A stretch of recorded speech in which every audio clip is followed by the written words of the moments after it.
This news is sponsored by St. Joseph Senior Secondary School, Panapur, Kariyat, Bangra, Muzaffarpur.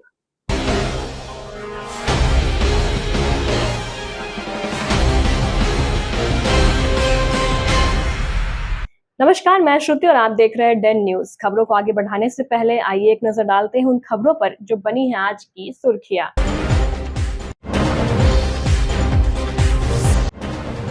Shatrughan स्थान के dancer की गोली मारकर हत्या। दरभंगा में डांस करने के दौरान हुई घटना, परिवार में बचा कोहराम।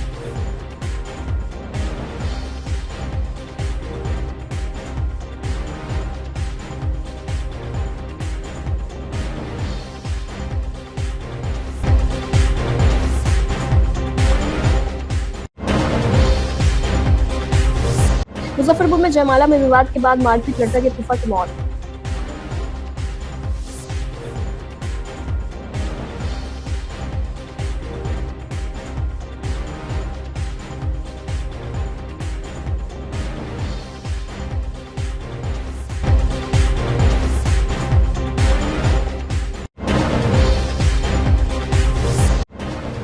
और मुजफ्फरपुर में गांजे की बड़ी खेप बरामद, महिला समेत 2 तस्कर गिरफ्तार, गोरखपुर पहुंचाने की तैयारी।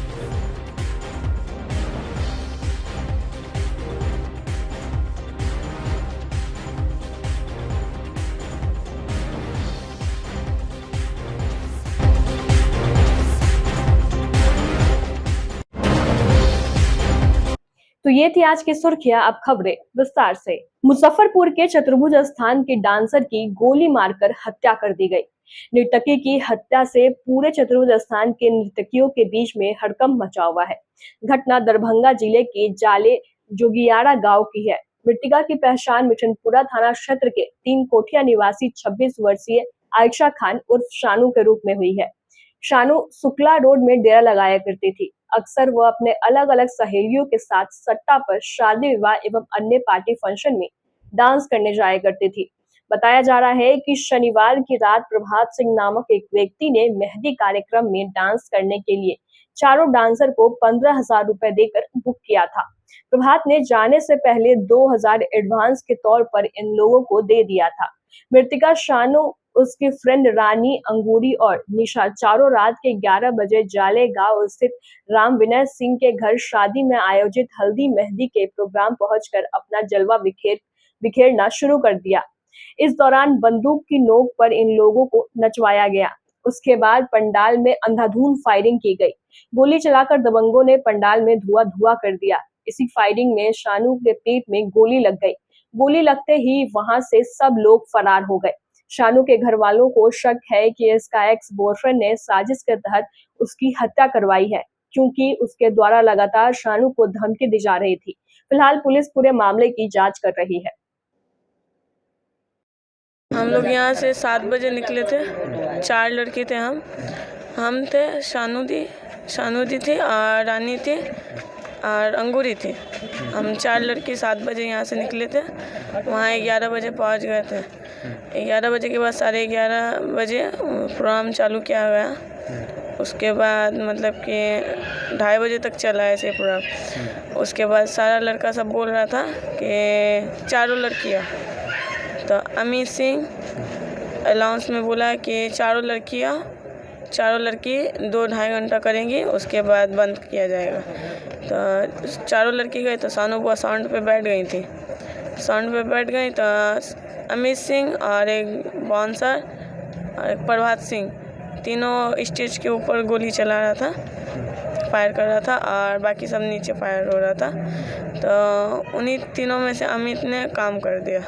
अमित ने चलाया जी। अच्छा, क्या अमित पहले भी कुछ बोला हुआ था डांस करने से पहले? क्या कर रहा था जी? वो मतलब कि एक कपकपाहट होता है ना, तो उनको हुआ था मेरी बुआ को। अच्छा जी। मतलब गलत निगाह था उसका। मतलब उसका मोटिव था कि मार ही देना है। जी। कितना राउंड फायरिंग हुआ होगा लगभग? मतलब 10-12 राउंड। 10-12 राउंड। उन लोग को लगा कि हम लोग में से किसी को गोली लग जाएगा? मना करते हैं कि नहीं, हम लोग मना किए तो बोल रहे क्या कि आप लोगों को कुछ नहीं होगा, आप लोग शांति से बैठिए। तो सानू बुआ बैठी हुई थी साउंड पे और हम लोग साइड में थे, तो सानू बुआ को फायर किया। जी। अच्छा, शानू को धमकी भी मिला था पहले? जी। क्या धमकी मिला था? उनको बोला गया था कि शादी वगैरह के लिए, तो वो नहीं की। इसी के लिए वो बोला कि हम तुमको मारेंगे। कौन बोला था शादी? अमित। अमित मौजूद था वहाँ पे? जी। ये अमित जो है ये 0 माइल का ही रहने, मुजफ्फरपुर का ही रहने वाला है? इतना नहीं पता हमको। ये नहीं पता जी। अच्छा, जब गोली चला तो सानू गिर गई वहाँ पे? हाँ, तो वहाँ पर सब मौजूद था या भाग गया वहाँ पर? मतलब कि गोली चला ना तो वो गिर गई, तो हम लोगों को लगा कि ये बंदूक की आवाज़ से वो डर के गिर गई हैं। तो हम उनका हाथ जो है ना पंखा पे फंस गया था, तो वही पंखा पे निकालते हुए तब नज़र गया उनके पेट पे। तो पेट पे देखा तो गोली लग गया। जैसे गोली का हल्ला हुआ वैसे सब भाग गया। जैसे अमित सिंह भी सुना है तो वैसे सब भाग गया। अमित, प्रभात सब भाग गया। हॉस्पिटल वगैरह कौन ले गया? हम ही लोग लेके गए थे। वही डॉक्टर ने मृत्यु घोषित कर दिया? जी। अच्छा, कितना में सट्टा बुक की थी? 15,000 में हुआ था। पैसा वगैरह दिया था, एडवांस वगैरह? जी, 2,000 एडवांस दिया था, बाकी सब बाकी थे। अब तक कितना प्रोग्राम कर चुकी है सानू के साथ में? 10-12 प्रोग्राम। और अमित इससे पहले ही बुकिंग वगैरह किया था? नहीं, अमित के तो पहली बार गए थे प्रोग्राम में, तो अमित नहीं किया था, प्रभात किया था। अच्छा, सानू को डर था इस बात का कि वो जा रहा है तो विवादित लड़का है, विवाद हो सकता है, इस तरह का डर था उसको पहले से मन में? क्या बोली थी? तो वो प्रभात से पूछ भी ली थी कि अमित आ रहा है, तो वो बोले कि नहीं आ रहा है। विनय सिंह के घर में एक फंक्शन था, उनका बेटे की शादी थी। उसी में पता चला है कि ये लोग नर्तकी लोग वहाँ आई हुई थी। 4 नर्तकी थी, जिसमें से एक की मृत्यु हो गई है गोली लगने से। परिवार वाले बता रहे कि बहुत फायरिंग हुई, कुछ जानकारी इसके बारे में मिली है? कितने हथियार थे, कौन कितने फायरिंग हुई? अभी तक पूरी तथ्य सामने नहीं आई है। सारे तथ्य सामने आने के बाद हम आपको अपडेट कर देंगे। मुजफ्फरपुर के सकरा थाना क्षेत्र के सिमरी गांव में बीती रात जयमाला के दौरान लड़का पक्ष के युवकों द्वारा कमेंट किए जाने से विवाद बढ़ गया। देखते ही देखते मारपीट होने लगी। भगदड़ के दौरान बीच बचाव कर रहे लड़का के फूफा को तेजी से भागने के क्रम में कार चालक ने ठोकर मार दी, जिससे उसकी मौत हो गई। घटना के बाद अधिकांश बाराती एवं कार चालक भाग गया। वहीं आक्रोशित लोगों ने कार में तोड़फोड़ कर दी। कार की ठोकर से बरियारपुर थाना क्षेत्र के सुंदरपुर गांव निवासी 75 वर्षीय रामा सिंह की मौत हो गई। वहीं लोगों की सूचना पर सकरा पुलिस पहुंची और शव को पोस्टमार्टम के लिए एसकेएमसीएच भेज दिया।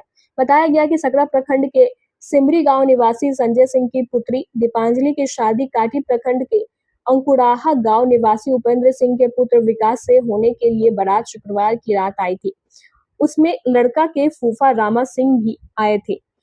और पूजा के बाद जयमाला के दौरान युवकों द्वारा कमेंट किए जाने को लेकर मारपीट हो गई, जिसके बाद भगदड़ मच गई। भगदड़ के बीच ही कार चालक ने भागने के दौरान वृद्ध को ठोकर मार दी। गंभीर रूप से घायल होने पर अस्पताल में भर्ती कराया गया, जहां मृत घोषित कर दिया गया। माय सब ले जाइत रही ना, तो हम मना कर दिलिए जे बाबू के मुँह न कैसे देखते बालू, चिरी बिरी कह देते बालू, आँख उख निकाल लेते बालू, लड़का रही ओकरा जे बुझल है से कहल गई। कैसे आपके पति का मौत कैसे हुआ? अब मौत तो हम नहीं देखे, हम कैसे बोले? लोग सब बोल रहा है जैसे जैसे सब पी के मारा मारी कर रहा था। वो एगो अथी है ना, एगो टोला के, उसको बेटी के ससुर नहीं आने दिया, उसको ससुर के, एगो छोटा सा उसको देवर था, उसको मारने के लिए प्लान किया था। तो उसी में जब मारा मारी शुरू हुआ ना, तो उसी में ये बचाने गए, बस मार दिया इन्हीं को। हाँ, हम इतने सुने हैं और कुछ न सुने हैं। कौन मारा था? एगो रहा हुए वीरेंद्र सिंह के नाती है, एगो रामकिशोर ठाकुर के पोता है, और अब कौन है से अब उसी से बोलेगा। वैसे रामा सिंह को। आपके पोता का भी नाम सामने आ रहा है? हाँ, तो पोता मारा होगा तो वो भी बयान देगा, जो आएगा सामने तो वही ना आएगा। हम आँख से नहीं देखे। चाची, आपका पति का हत्या ही है?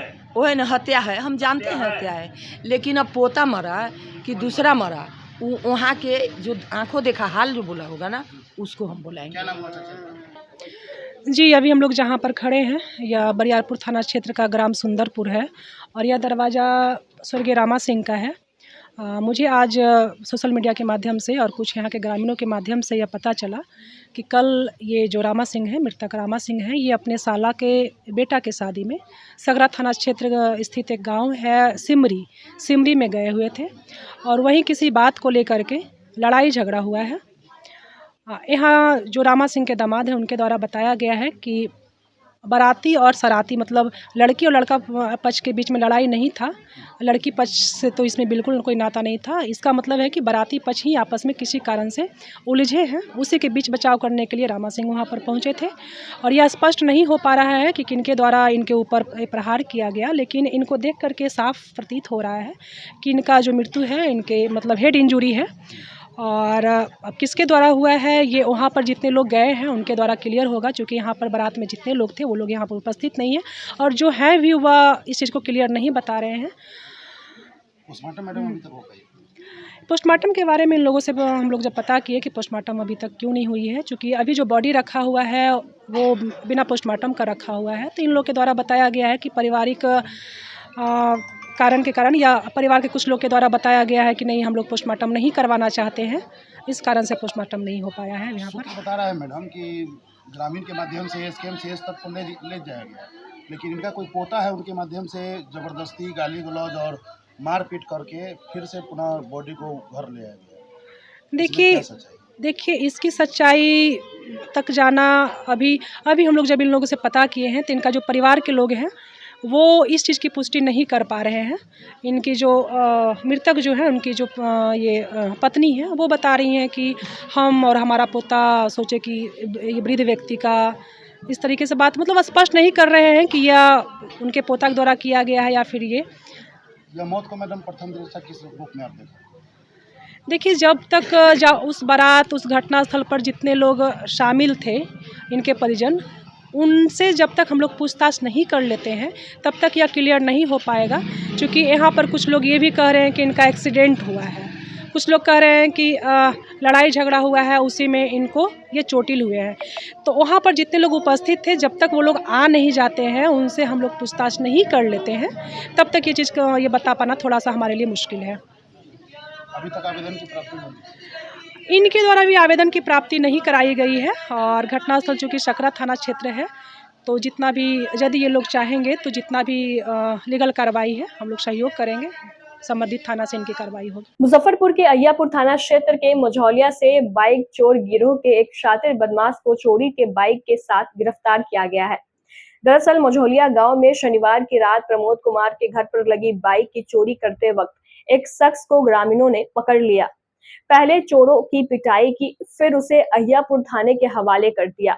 पकड़े गए बदमाश की पहचान रामपुर हरी थाना क्षेत्र के रहने वाले मुन्ना अंसारी के रूप में हुई है। थाना अध्यक्ष रोहन कुमार ने बताया कि पकड़े गए बदमाश पूर्व में भी शराब के मामले में जेल जा चुके हैं। फिलहाल अन्य आपराधिक इतिहास खंगाले जा रहे हैं, साथ ही आरोपी को न्यायिक हिरासत में भेज दिया गया है। मझौलिया गांव से प्रमोद कुमार के द्वारा सूचित किया गया है कि कल रात में एक चोर मोटरसाइकिल चोरी करते हुए पकड़ा गया।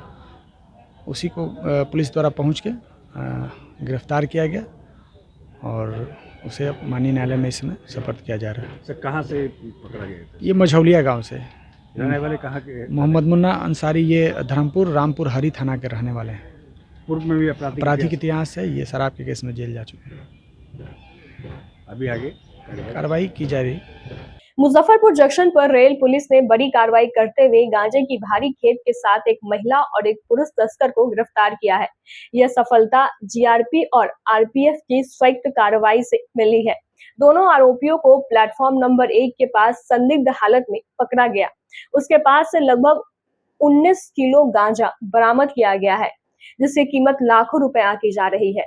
रेल पुलिस के मुताबिक पकड़े गए तस्कर मादक पदार्थ की इस खेप को गुप्त तरीके से छिपाकर गोरखपुर ले जाने की फिराक में थे, जहां इसे किसी बड़े तस्कर को सौंपा जाना था। पूछताछ में दोनों ने बताया कि यह खेप उन्हें पटना के एक सप्लायर से मिली थी और इसके बदले उन्हें कमीशन मिलने वाला था।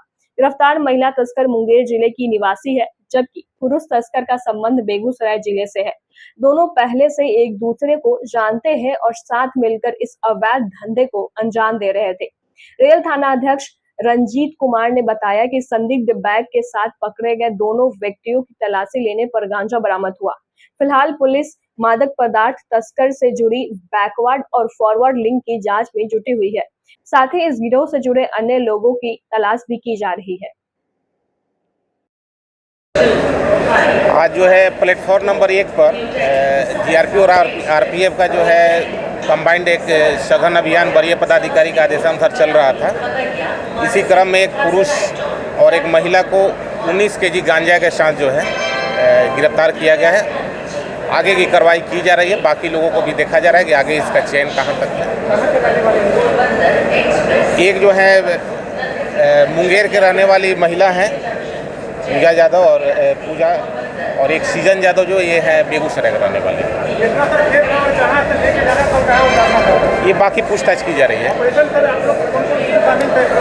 जीआरपी और आरपीएफ का संयुक्त कार्यक्रम था, ये संयुक्त रेड अभियान 19 के लाखों रुपए हैं, पता किया जा रहा है बाकी।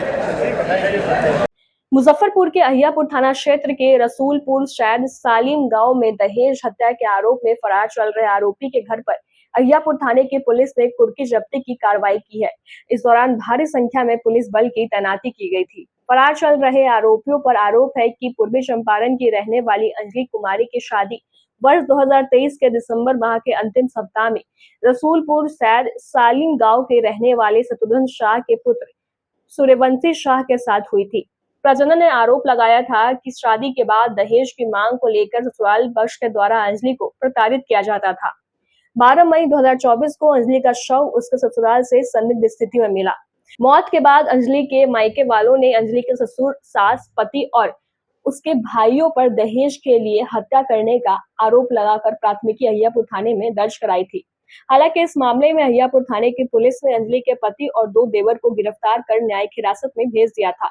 अंजलि के सास जमानत पर बाहर है, जबकि अंजलि के ससुर शत्रुघ्न साहब फरार चल रहे थे। अहियापुर थाने की पुलिस ने ससुर को आत्मसमर्पण करने के लिए उनके घर पर इश्तेहार भी चिपकाए थे। इसके बावजूद आरोपी के द्वारा आत्मसमर्पण नहीं करने पर रविवार को शत्रुघ्न शाह के घर की कुर्की जब्ती की गई।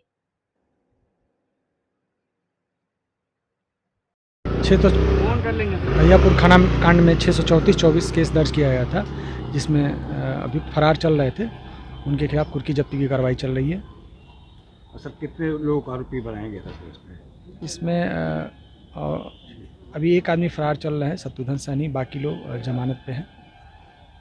तो चला है एक छोटे से ब्रेक का। ब्रेक के बाद तुरंत हाजिर होते हैं। तब तक के लिए बने रहिए हमारे साथ और देखते रहिए Den news. Saint Joseph senior secondary school, Panapur, Kariyat, Bangra, Muzaffarpur, affiliated to CBSE 10+2. Co-education. The school maintains a very efficient team of teachers equipped with physics, chemistry, biology, maths and computer lab. Career-oriented classes through counseling from Standard 6. Skill development through yoga, dance and music. Route-wise vehicle facilities available. Separate hostel facilities for boys and girls.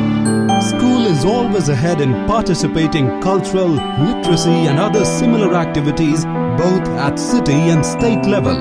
Our result in boards, IIT, PMT show our effort. Registration for admission is going on. Registration forms available on Lenin Chalk and John Chhapra also. Break के बाद एक बार फिर से आपका स्वागत है। तो लिए बढ़े चलते हैं आपको अगली खबरों की ओर। आगामी 24 अप्रैल को मधुबनी में आयोजित होने वाली प्रधानमंत्री की सभा में काटी विधानसभा क्षेत्र से बड़े पैमाने पर भागीदारी होगी। इस सभा में काटी से 201 छोटी बड़ी गाड़ियों के साथ 2000 से अधिक लोग शामिल होंगे। यह निर्णय रविवार को बीबीगंज स्थित पूर्व मंत्री अजीत कुमार के आवास पर आयोजित कार्यकर्ता बैठक में लिया गया। बैठक की अध्यक्षता पूर्व मंत्री अजीत कुमार ने की। बैठक में काटी विधानसभा क्षेत्र के 24 पंचायतों और काटी नगर परिषद में तैयारियों के लिए पंचायत प्रभारी नियुक्त किए गए। सभी प्रभारियों को निर्देश दिया गया कि वे अपने अपने पंचायतों से 24 अप्रैल को सुबह 7:30 बजे मधुबनी के लिए प्रस्थान करें। इस अवसर पर पूर्व मंत्री अजीत कुमार ने कार्यकर्ताओं को संबोधित करते हुए कहा कि प्रधानमंत्री जी का बिहार आना हम सभी के लिए गर्व और सौभाग्य की बात है। हम मधुबनी में उनका ऐतिहासिक स्वागत करेंगे। उन्होंने कहा कि प्रधानमंत्री के आगमन से कार्यकर्ताओं में अपार उत्साह है और मधुबनी की सभा ऐतिहासिक होगी। 24 अप्रैल को बिहार के पावन धरती पर देश के यशस्वी प्रधानमंत्री और दुनिया के सर्वश्रेष्ठ जनप्रतिनिधि नेता आदरणीय नरेंद्र मोदी जी मधुबनी पधार रहे हैं। पंचायती राज दिवस के अवसर पर पंचायत प्रतिनिधियों को संबोधित करेंगे। इस मौके पर हम सबों ने भी प्रधानमंत्री के स्वागत के लिए एक बड़ी तैयारी किया है। हम सब का मकसद है कि आदरणीय प्रधानमंत्री जब बिहार के धरती मधुबनी के धरती पर उतरे तो उनका महाऐतिहासिक स्वागत हम लोग करें। इसी संदर्भ में मैं अपने आवास पर कांटी क्षेत्र के सभी प्रमुख साथी एवं मुजफ्फरपुर जिले के जो हमारे राजनीतिक सामाजिक सहयोगी हैं उन सबों को हमने बुलाया था और आज सबों के साथ बैठकर कैसे हम सब वहां ऐतिहासिक प्रदर्शन करें, इसके लिए रणनीति तय किया है। रणनीति के तहत 201 छोटी बड़ी गाड़ी के साथ 2000 से अधिक कांटी क्षेत्र और मेरे सहयोगी सब हमारे नेतृत्व में आगामी 24 अप्रैल को मधुबनी पहुंचेंगे, जहां हम सब आदरणीय प्रधानमंत्री का गर्मजोशी से स्वागत करेंगे और उनके द्वारा जो भी दिशा निर्देश, जो भी हुक्म, जो भी आदेश हम कार्यकर्ताओं के लिए पारित किया जाएगा, हम सबको दिया जाएगा, उस आदेश उस संदेश को लेकर हम अपने इलाके में आवेंगे और आम आवाम को बतावेंगे कि हमारे आदरणीय नरेंद्र मोदी जी ने हम सबको ये निर्देश दिया है।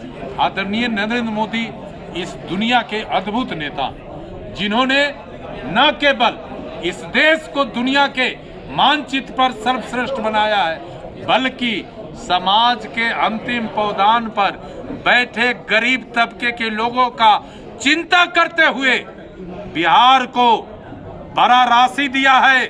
और आदरणीय मुख्यमंत्री नीतीश कुमार जी उस राशि से समाज के सभी वर्गों के उत्थान के लिए लगातार योजना बना रहे हैं, काम कर रहे हैं। इसी संदर्भ में हम बैठे थे और मेरा दावा है कि प्रधानमंत्री के कार्यक्रम में यदि किसी क्षेत्र से सबसे ज्यादा लोगों का प्रतिनिधित्व होगा तो वो कांटी क्षेत्र होगा, क्योंकि प्रधानमंत्री जी ने हम सब का बहुत ही गंभीरता से चिंता किया है। आज गरीब को मुफ्त में अनाज, कोई गरीब भूखा न मरे, इसके लिए प्रधानमंत्री जी काफी गंभीर रहते हैं। गरीब को 5 लाख रुपए का फ्री में इलाज का व्यवस्था, किसानों को किसान सम्मान निधि, समाज के छोटे छोटे टुकड़े में जो हमारे छोटे उद्यमी हैं उनके लिए विश्वकर्मा योजना, बेटियों के लिए योजना, वृद्ध के लिए योजना, समाज के सभी वर्गों के लिए उन्होंने योजना बनाया है। इसलिए समाज के लोगों में उत्साह है और प्रधानमंत्री आएंगे मधुबनी तो बिहार वासियों को बड़ा तोहफा भी देंगे, ये भी हम लोग संभावना जता रहे हैं। और कुल मिलाकर मुजफ्फरपुर से ऐतिहासिक प्रदर्शन मेरे नेतृत्व में होगा, इसकी मैं पूरी तैयारी कर लिया हूं और 24 तारीख को सुबह सुबह हम लोग मधुबनी के लिए हजारों के संख्या में प्रस्थान करेंगे। नेशनल हेराल्ड मुद्दे को लेकर देश की राजनीति गरमाई हुई है। एक तरफ जहां कांग्रेस इसे विपक्ष की साजिश बताकर नहीं डरने की बात कह रही है, वहीं भारतीय जनता पार्टी इसे कांग्रेस का कुकर्म बता रही है। भाजपा के प्रदेश सह मीडिया प्रभारी प्रभात मालाकार ने कांग्रेस अध्यक्ष मल्लिकार्जुन खड़गे के बयान पर टिप्पणी करते हुए कहा कि अगर उन्हें लगता है कि विपक्ष साजिश कर रही है तो वो निचली अदालत के विरोध में ऊपरी अदालत क्यों नहीं जा रहे हैं। अब उनके पाप का घड़ा फूटने का टाइम आ गया है। 70 वर्षों तक जिसने देश पर राज किया, आज उस पार्टी की क्या स्थिति है। बिहार में राहुल गांधी, सोनिया गांधी या मल्लिकार्जुन खड़गे कोई भी दौरा कर ले, उससे कुछ नहीं होने वाला। बिहार की जनता सब जान चुकी है और समझ चुकी है। वह जानती है कि बिहार का विकास नरेंद्र मोदी की अगुवाई में ही संपन्न है। इसलिए पूरे बिहार की जनता आगामी विधानसभा चुनाव में भारतीय जनता पार्टी को भारी बहुमत देकर विजयी बनाएगी। कि राहुल गांधी और सोनिया गांधी ने जिस प्रकार नेशनल हेराल्ड अखबार का दुरुपयोग किया, भ्रष्टाचार किया, वैसे अखबार जिसे आम पब्लिक का क्या खास पब्लिक भी नहीं पढ़ते थे, उसमें लाखों करोड़ों का विज्ञापन देकर विज्ञापन घोटाला करने का काम किया और उसके संपत्तियों को जहाँ जहाँ कांग्रेस की सरकार बनी वहाँ नेशनल हेराल्ड केस वहाँ हुआ, और जब निचली अदालत में ये गए तो निचली अदालत ने भी इनको खारिज नहीं किया केस को, इनको जमानत दिया था। और अगर ये सही है तो जाए, अगर ईडी इनको गलत कार्रवाई लग रहा है तो ये जाए सर्वोच्च न्यायालय। जब ये वक्फ के खिलाफ जा सकते हैं, राम मंदिर के खिलाफ जा सकते हैं, अन्य चीज़ों के खिलाफ जा सकते हैं, तो क्यों नहीं जा रहे हैं नेशनल हेराल्ड में? तो इनको किसी ने तो रोका नहीं। तो कांग्रेस और ख़ासकर राहुल गांधी और सोनिया गांधी और उनके पूर्वजों के द्वारा जो किए गए पाप का, भ्रष्टाचार का, अब पाप का घड़ा फूटने वाला है। आज देखिए कि कांग्रेस जो 55 सालों तक देश में राज की, 70 वर्षों तक कांग्रेस नीति सरकार बनी, और आज क्या स्थिति, आज हाशिए पे है। तो आज वो बिहार में दौरे करने से राहुल गांधी और सोनिया गांधी और खड़गे से कुछ नहीं होना। बिहार की जनता जान चुकी है कि बिहार में विकास सिर्फ नरेंद्र मोदी कर सकते हैं, बिहार में विकास सिर्फ नीतीश कुमार कर सकते हैं। आज बिहार के किसी ने कल्पना नहीं की थी बिहार में 24 घंटा बिजली मिलेगा, किसी ने कल्पना नहीं की थी बिहार के किसी भी कोने से 1.5 घंटा, 2 घंटा, 3 घंटा में पटना पहुंचा जा सकता है। तो ये करके नीतीश कुमार जी ने दिखाया है। आज तेजस्वी यादव और राहुल गांधी महिलाओं पे झूठा सहमति जता रहे हैं कि हम महिलाओं का सुरक्षा करेंगे, महिलाओं के साथ न्याय करेंगे, महिलाओं को धन देंगे। अरे तेजस्वी यादव और राहुल गांधी, बिहार सरकार, नीतीश कुमार और सम्राट चौधरी की सरकार महिलाओं को इतना सशक्त कर देंगी कि तेजस्वी यादव के चुनाव का खर्चा तक उठाने के लिए महिलाएं तैयार रहेंगी। वो तो कह रहे हैं कि कुर्सी के लिए लोग किसी के साथ जा सकते हैं, बीजेपी और कोई बीजेपी। कुर्सी उसी को मिलती है जिसको जनता चुनती है। और अभी हाल में उपचुनाव हुए, ये लोग कह रहे थे कि सेमीफाइनल क्या हुआ? 35 वर्षों से काबिज बेलागंज की सीट भी राष्ट्रीय जनता दल हार गई। लालू यादव बीमार थे, तेजस्वी यादव को लगा कि यह नहीं जीतेंगे, तो बीमार लालू यादव को भी इन्होंने बेलागंज भेजने का काम किया, और चारों के चारों सीट इनको मुंह की खानी पड़ी। इससे तो स्पष्ट होता है कि जनता का जनादेश क्या है, जनता जिसके साथ है उसकी सरकार है। आज 2005 के पहले का बिहार और 2005 के बाद का बिहार, ये बिहार की जनता देख रही है। आज देश में देखिए कि बिहार, पूरे देश की अर्थव्यवस्था, मनमोहन सिंह जी जब अटल जी की सरकार गई और मनमोहन जी की सरकार आई तो देश की जीडीपी की व्यवस्था 11वें स्थान पर थी, और 10 साल मनमोहन सिंह रहे, 11वें पे ही रह गया। और आज जब से नरेंद्र मोदी जी की सरकार हुई, आज देश 5वें अर्थव्यवस्था में पहुंचा और 3रे पे जा रहा है। 25 करोड़ लोग गरीबी रेखा से ऊपर उठ रहे हैं। सड़कों का जाल बिछ गया, पुल पुलिया का जाल बिछ गया, बिजली 24 घंटा है, जनधन योजना है, इतनी योजनाएं हैं कि लोग को किसी प्रकार का, लोग सुबह उठते हैं शौचालय से लेकर, आज बिहार में 8 लाख आवास योजना दिया गया, और जितनी रिक्वायरमेंट थी 5 लाख अभी हाल में ही दिया गया। मतलब 100% गरीबों को घर देने का काम किसी ने किया तो एनडीए सरकार नरेंद्र मोदी और नीतीश कुमार ने किया। वक्फ बिल लाकर लड़वाने का काम कर रही है सरकार। अरे वक्फ बिल के इन लोगों ने तो क्या किया था? लालू यादव का भाषण आप सुन सकते हैं। जब लालू यादव जी सांसद थे तो क्या वक्फ बिल उस समय संशोधन सही था? आज गलत हो गया। और वक्फ में आप बताइए कि वक्फ में अभी 40,000 केस पेंडिंग है, जिसमें 10,000 तो खुद मुसलमानों का है। आज बताइए कि देश जब आज़ाद हुआ तो वक्फ की संपत्ति थी 30,000 एकड़ ज़मीन था, आज 9,60,000 एकड़ ज़मीन हो गया। कैसे हो गया? करोड़ों की संपत्ति है, एक भी स्कूल नहीं है, एक भी कॉलेज नहीं है, एक भी धर्मशाला नहीं है। और मैं आपको आपके चैनल के माध्यम से बता देता हूँ कि वक्फ संशोधन से गरीब मुसलमानों का भला होगा, विधवाओं का भला होगा, यतीमों का भला होगा। वैसे मुसलमान जो आज भी, क्यों मुसलमान 76% से ज़्यादा, 80% ज़्यादा गरीबी रेखा के नीचे हैं? देश में 18 करोड़ मुसलमानों की आबादी, उसमें 14 करोड़ पसमानदा मुसलमान हैं। तो सबसे पहले पसमानदा मुसलमान, गरीब मुसलमान, विधवा मुसलमान, यतीम मुसलमानों का, उनका पहले कल्याण होना चाहिए। तो यही वक्फ सुधार के से ही ये विधवाओं का, यतीमों का और गरीब मुसलमानों का कल्याण होगा। आप 1 साल देख कर देखिए, अगर वक्फ संशोधन में से आपको लाभ नहीं दिखेगा तो फिर बदलाव होंगे। इसमें कहाँ कोई है कि यदि हम वो कोई भी कानून जनता के अहित का नहीं थोपते हैं, हित का थोपते हैं। मुजफ्फरपुर के बैंक रोड मस्जिद में रविवार को हज यात्रा पर जाने वाले आज़मीनों को ट्रेनिंग दी गई। इसमें यात्रा के दौरान होने वाली परेशानियों व अन्य सुरक्षात्मक उपयोगों के बारे में विस्तार से बतलाया गया। हज ट्रेनर हाजी मजहरुल बारी उर्फ पप्पू ने बताया कि यहां से सैकड़ों की तादाद में महिलाएं एवं पुरुष हज यात्रा के लिए जाएंगे, इसलिए हम लोग आज प्रशिक्षण कार्यक्रम का आयोजन कर रहे हैं। ताकि लोगों को जानकारी हो सके कि हज यात्रा के दौरान किन किन सावधानियों को बरतना है, हज यात्रा में किन किन सामानों को रखना है। इन्हीं सब चीजों को लेकर आज प्रशिक्षण कार्यक्रम का आयोजन किया गया है। साथ ही बताया कि आगामी 24 अप्रैल को टीकाकरण कार्यक्रम का आयोजन किया जाएगा। इस अवसर पर सदर अस्पताल की पूरी टीम उपस्थित होगी। साथ ही अस्पताल के सिविल सर्जन भी मौजूद रहेंगे।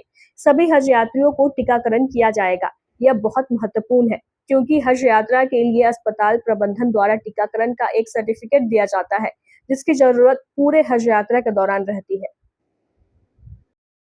हज की ट्रेनिंग चल रही है। बिहार, मुजफ्फरपुर बिहार से तकरीबन 98 हाजी जा रहे हैं। इन लोगों की मर्द औरत सभी की जो है यहाँ पहली ट्रेनिंग चल रही है। इसमें मौलाना रिजवान साहब हैं, वो ट्रेनिंग दे रहे हैं और जो है यहाँ हज भवन पटना के भी ट्रेनर हैं, तो भी हम भी ट्रेनर हैं, तो यहाँ हम लोगों को ट्रेनिंग दे रहे हैं।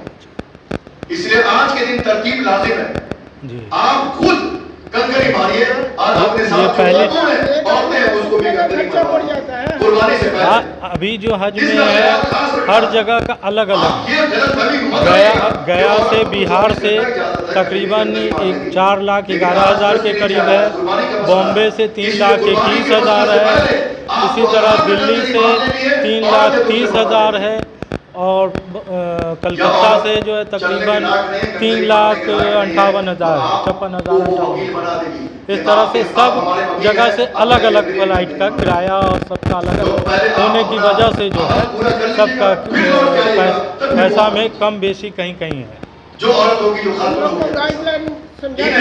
हाँ, गाइडलाइन ही दिया जा रहा है, गाइडलाइन ही समझाया जा रहा है कि कैसे वहाँ जो है हज करना है।